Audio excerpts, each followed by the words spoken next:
여러분들 안녕하세요. 우리 이제 10단원 두 번째 단원 함께 공부해 보도록 하겠습니다. 우리 환경문제의 유발산업의 국가 간 이전이라는 주제로 선생님과 함께 수업을 한번 해보도록 하겠습니다. 자, 그렇다면 우리가 이번 단원에서는 알아야 될 내용이 무엇이냐면, 일단 첫 번째, 환경문제를 유발하는 산업이 이전을 합니다. 그러니까 환경 파괴를 일으키는 우리 산업이 발달을 하면서 환경이 파괴가 되어지잖아요. 근데 이렇게 주로 환경을 파괴하는 이러한 중요한 업종들이 이제 전 지구적으로 이제 이동 현상이 발생을 합니다. 그럼 이런 공장들이 이전을 하고 그로 인해서 환경 오염이 이제 왜 이전을 하는지 한번 살펴보도록 하겠고요. 그리고 최근에 우리 전자제품을 많이 하면서 발생되고 있는 새로운 쓰레기 문제인 전자 쓰레기 이전 문제에 대해서 우리 한번 내용 공부해 보도록 하겠습니다. 자, 그렇다면 우리 오늘 첫 번째, 환경 문제를 유발하는 산업의 이전이라는 주제를 가지고 우리 수업을 한번 해볼 건데요. 우리 첫 번째로 알아볼 것은 바로 공해 수출이라는 주제에 대해서 한번 좀 살펴보도록 할게요. 공해가 수출된다. 그러니까 오염물질이 수출된다는 얘기예요. 그렇다면 이러한 환경을 파괴하는 행위, 오염물질이 어떻게 수출이 되어진다는 의미일까? 우리 거기에 대해서 조금 이해를 해볼 필요가 있습니다. 그래서 공해 수출이라는 것은 무엇이냐면요. 한 나라의 기업 또는 제품이 다른 나라로 이동을 하게 됩니다. 그래서 그 나라에서 대기오염 또는 수질오염 등 공해를 일으키는 행위를 우리 공해 수출이라고 부릅니다.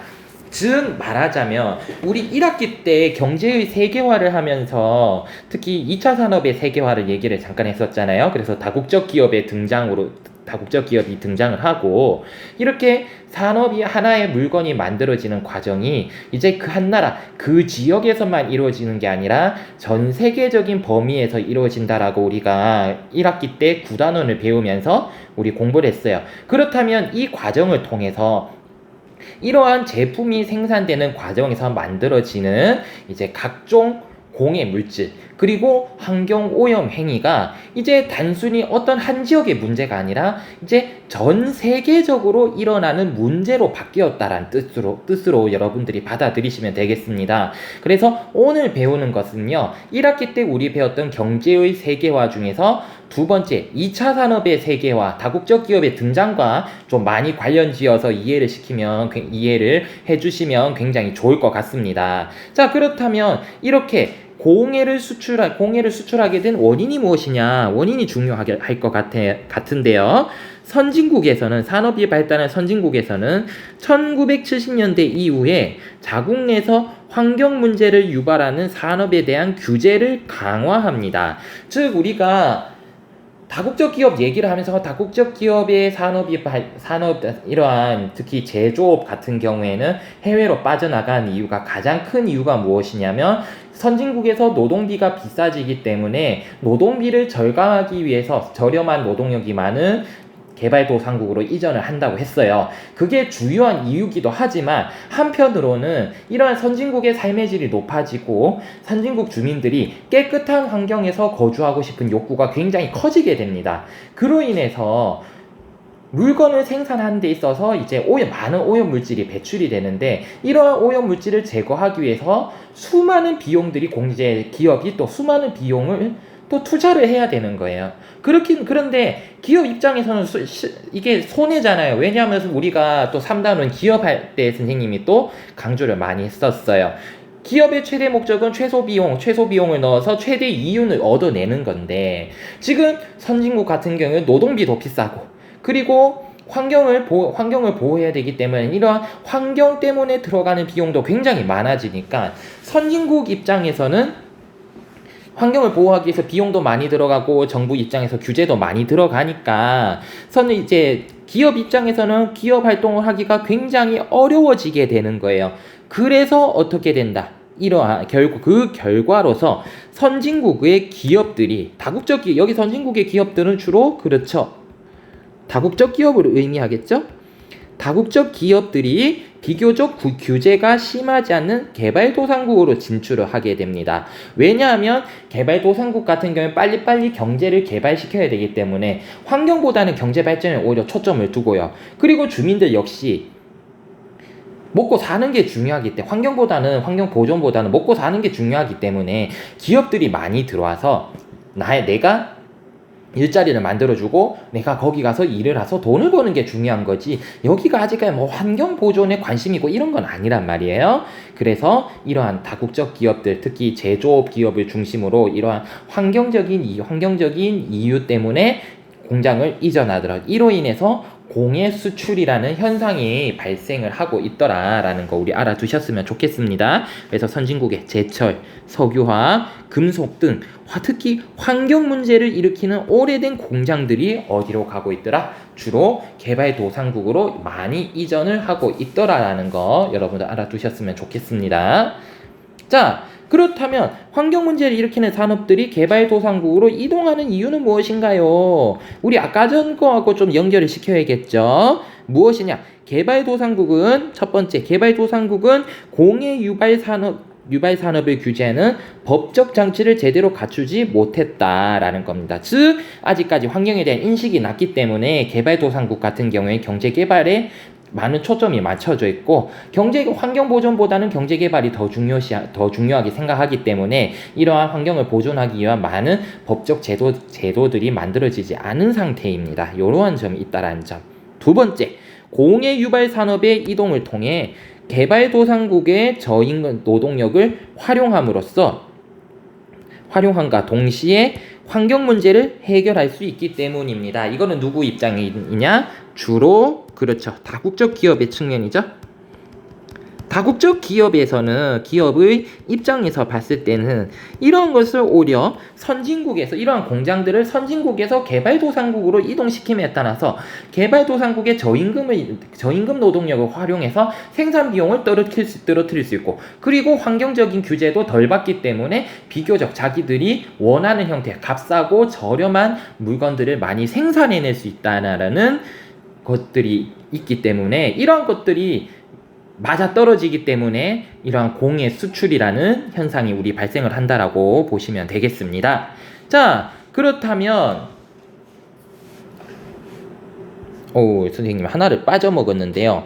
개발도상국 주민들의 삶의 영향이라는 주제를 내가 하나 빠져먹네요. 그래서 선생님 말로만 할게요. 개발도상국 주민들의 어떤 삶의 영향에 어떻게 영향을 미쳤냐. 장점으로 한다면 개발도상국은 경제 발전과 같은 어떤 효과를 얻게 되었다. 여기 다 적을게요. 바로 1번 장점에 들어갈 말이 경제적 효과를 얻게 되었다는 거죠. 왜? 선진국의 많은 기업들이 개발도상국으로 이동해옴에 따라 가지고 개발도상국에는 일자리가 늘어나게 되고 이로 인해서 경제가 발전이 되기 때문에 개발도상국에서는 경제적 발전과 같은 경제적 효과를 얻게 되었습니다. 하지만 단점이라고 한다면 어떤 단점이 있냐면 주민들의 건강을 위협하는 심각한 환경오염을 피할 수밖에 없게 되었죠. 왜냐하면 선진국의 다국적 기업들이 옮겨온 이유가 무엇 때문이다? 그렇죠. 선진국의 환경에 대한 각종 규제들을 피하기 위해서, 환경에 신경을 덜 쓰기 위해서, 돈을 더욱더 많이 벌기 위해서 온 거란 말이에요. 그렇기 때문에 개발도상국으로 이전해가 이 지역의 환경에 대해서 주민들이 죽던가 말던가 기업에서는 별 상관이 없다라는 거지. 그렇기 때문에 개발도상국의 주민들은 이러한 환경 오염으로 인해서 건강에 심각한 위협을 느끼게 되고, 그리고 주변 환경도 많이 오염되는 이러한 문제점들을 안고 있다. 그래서 국제적으로 이러한 문제를 해결하자 하기 위해서 조약을 하나 맺습니다. 우리 조약 이름 정도는 좀 알아두시는 게 좋지 않을까. 우리 바젤 협약이라는 협약을 맺었습니다. 그렇다면 바젤 협약이라는 건 무엇이냐면요, 유해 폐기물의 교역을 규제하는 국제환경협약입니다. 즉 무엇이냐, 건강을 해치는 사람들의 삶에 건강에 위협이 되는 여러 가지 폐기물을 교역한다는 것은 거래한다는 뜻이에요. 그래서 선진국에서 개발도상국으로 팔아치우던가 이러한 것들을 국제적으로 이제 하지 말자라고 규제를 하는 환경협약을 맺었는데 우리 이것을 바젤 협약이라고 부릅니다. 그래서 원인은 원인이 아니고 목적이네요. 미안해요. 얘의 목적은 바로 그렇죠. 유해 폐기물의 국제적 이동을 통제하고 그리고 규제하기 위해서 만들어졌다. 그래서 왜 이런 것들이 많이 발생을 했느냐? 개발도상국에서 이러한 유해 물질이 몸에 나쁜 물질들이 관리가 제대로 안 돼요. 선진국은 돈도 있고 기술이 있기 때문에 이러한 폐기물의 과학적인 관리가 가능하지만 개발도상국 같은 경우에 아무래도 과학 기술이 떨어지고 사람들의 인식 수준도 낮기 때문에 이러한 것에 대한 체계적인 관리가 되지 않아요. 그래서 각종 사고들이 많이 발생을 해요. 그래서 이로 인한 주변 환경 오염 사고들이 굉장히 많이 발생을 하기 때문에 이런 것을 막기 위해서 바젤 협약이라는 것도 맺었다라는 거 알아두셨으면 좋겠습니다. 그래서 선생님 학습지에 하회 농장 얘기를 해놨습니다. 그래서 요거 빈곤의 연대기라는 책이 있는데요. 거기에서 내용을 따왔습니다. 그래서 요거는 요러한 내용들 한번 우리 학습지에 있는 거 한번 읽어보시고요. 우리 수업 시간에 선생님하고 조금 더 얘기를 해보도록 하겠습니다. 자, 그렇다면 우리 이제 전자쓰레기 문제를 한번 살펴보도록 하겠습니다.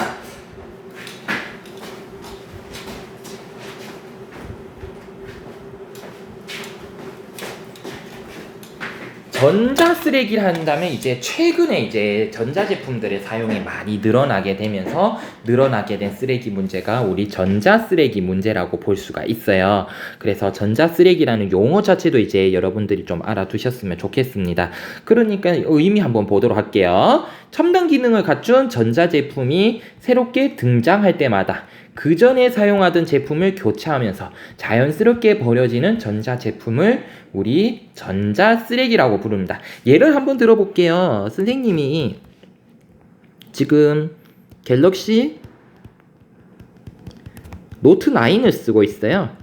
노트 9을 쓰는데 최근에 보면 뭐 노트 20, 노트 20, 노트 21 이래 나오잖아요. 선생님이 쓰다가 이제 폰이 잘 안 되는 것 같아. 뭐 어떻게 해야 돼서 폰을 바꿔야겠죠. 핸드폰을 바꿉니다. 아니면 요 최근에 아이폰 13이 나왔죠. 아이폰 13과 같이 최신 폰인데 저걸 쓰고 싶어 하면 이거를 선생님이 핸드폰을 바꾸죠. 기변을 합니다. 기기 변경을 하면 만약에 얘를 골랐다. 아이폰 13을 골랐으면 얘는 이제 써요? 안 써요? 안 쓰게 되지. 노트 9은 지금 안 쓰게 되고 얘는 이제 뭐가 돼요? 쓰지 않는 쓰레기가 되겠죠.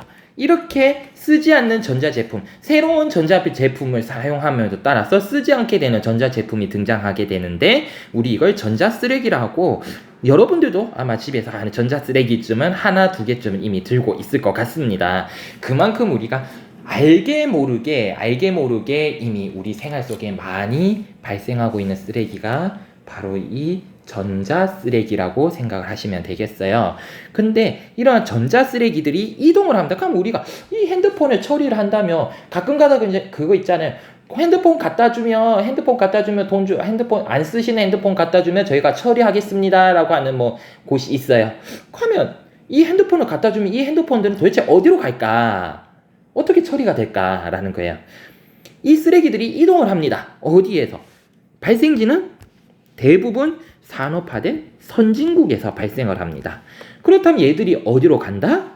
바로 개발도상국으로 이동을 하게 됩니다.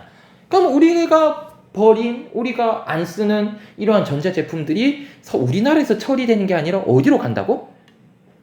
그렇죠. 바로 개발도상국으로 이동을 한다는 거예요.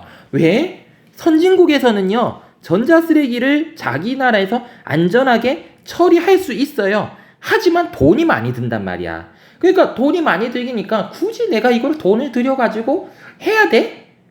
어디다가 던져버리니까 개발도상국에 값싸게 돈을 주고 팔아버리는 겁니다. 환경 및 경제적 부담을 줄이기 위해서 개발도상국에 불법적으로 수출을 합니다. 별의별 걸 수출을 다 했어요. 핵 폐기물도 수출을 했고요. 배도 버리고요. 이상한 거, 자동차도 버리는 건 예사고요. 굉장히 많은 것들을 버립니다. 그렇다면 왜 개발도상국 이걸 받아줄까? 개발도상국에서는 이걸 왜 수입할까? 수입의 이유는요. 전자제 쓰레기에서 부품을 분리하면 금속 자원들을 채취할 수 있기 때문에 경제적 이익을 얻을 수가 있다는 거예요. 그러니까 쓰레기 속에 있는 여러 가지 금속 자원들을 채취를 하면 얘들을 사오는 것보다, 개발도상국 입장에서는 얘들을 사오는 것보다 떼와서 쓰는 게 훨씬 더 낫다는 겁니다. 이러한 선진국과 개발도상국의 이익이 맞아 떨어지기 때문에 이러한 전자쓰레기의 이동 현상이 발생을 합니다. 자, 근데 문제는 무엇이냐? 이러한 이동의 결과 전자쓰레기를 수입하는 개발도상국에서는요, 이거 여러 가지 유해 물질들이 있단 말이에요. 이러한 유해 물질의 배출에 따른 환경오염과 생태계 파괴가 굉장히 심각하게 나타납니다. 그러니까 이런 전자제품, 우리가 지금 선생님이 지금 하고 있는 지금 갤럭시 탭이라든지 우리 컴퓨터, 핸드폰 이런 것들을 구성하기 위해서 수많은 물질들이 들어가는데 그 속에는 굉장히 환경에 나쁜 물질들도 굉장히 많이 들어가 있어요. 근데 이것들을 해체하는 과정에서 어떻게 되느냐? 이것들을 개발도상국에서 그냥 아무렇게나 해체하는 과정에서 알게 모르게 이러한 물질들이 주변 환경을 오염시키는 결과를 초래를 한다는 겁니다. 그래서 우리 요거 가장 대표적인 전자쓰레기 이전 문제가 폐선박 해체 현장이 있어요. 근데 요거를 이제 요거에 관해서 선생님 학습지에 실어놨는데요. 학습지 밑에 보시면 QR코드 2개가 있습니다. 그래서 이 폐선박 해체공 파키스탄 얘기입니다. 파키스탄의 선박 해체공에 관한 영상을 선생님이 EBS 극한직업에서 따와가지고 지금 링크를 걸어놨습니다. 한번 시간 되시면 보시는데요. 굉장히 그래요. 선생님 봤을 때는 와, 이게 극한직업이라고 직업적으로 소개를 해놨지만 이 사람들의 삶이 과연 이게 맞을까라는 생각을 굉장히 많이 하게 되거든요. 그래서 여러분들 시간 되시면 요거 QR코드 요거 연결 링크 들어가셔서 요거 선박 해체에 관한 것들을 보시고 그 다음에 한번 이렇게 이러한 환경 문제들에 대해서도 여러분들 한번 생각해 보셨으면 좋겠습니다. 자, 그래서 우리 오늘 영상은 여기에서 마치도록 하겠고요. 우리는 수업 시간에 보도록 하겠습니다. 여기서 마치겠습니다. 수고하셨습니다.